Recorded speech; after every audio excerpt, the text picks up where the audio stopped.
अस्सलाम वालेकुम। मेरा नाम भाईजान अल्ताफ़ हुसैन है। मैं आरफ हल्त बोल रही हूँ। भाईजान 4 बेटियां मेरियां तो 2 बेटे हैं, छोटे वड्डियां बच्चियां हैं। मेहनत मजदूरी करना दिहाड़ी दप्पा करके भाईजान मैं अपने बच्चों का पेट पालदा सी। फिर आज तो पहले 3-4 साल भाईजान मेरा पट टुट गया सी। मैं मेहनत मजदूरी करदा सी, रफ कट रहा सी ते मेरे उत्ते आ डिग्गा सी रुख ते मेरा पट टुट गया सी ते मैं अपनी मंग पेन ते आधा इलाज कराया।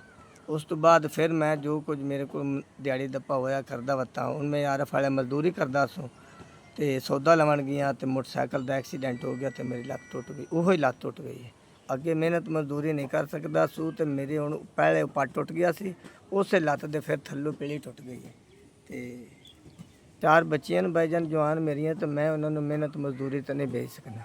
बच्चे मेरे 2 हैं, छोटे हैं। मैं भाईजान अपने रिश्तेदारों को उधार लैके ये प्लेटां पवाइयां तो अगे मेरे को गुंजाइश नहीं है कि मैं दवाइयां लै लवां या मैं उन्होंने वापस कर देवां। भाईजान 5-6 महीने हो गए मैं मंजी ते पिया, वो मैनू परेशान करते भी साढ़े पैसे वापस कर, तो मैं कितों देवां? मैं आप गरीब आदमी हाँ। भाईजान 4-5 महीनों तो मैं मंजी ते पिया तो मैं अपनी मेहनत मजदूरी विचों नहीं दे सकना तो मैं मंजी ते पिया, मैनू परेशान कर दें तो मैं तो दवाइयां नहीं लै सकना। मेरे को तो इन्नी गुंजाइश नहीं कि मैं जाते दुकान तो पट्टी लै तो दोबारा कर लवां। अखियां बड़ा परेशान कर दियां।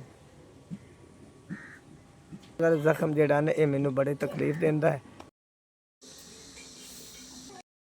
SVS मेहरबानी जनाब तुहाडी तरफों 5000 रुपया मेरे तिकर पहुँच गया है। तुहाडी मेहरबानी, अल्लाह तुहानू खुश रखे।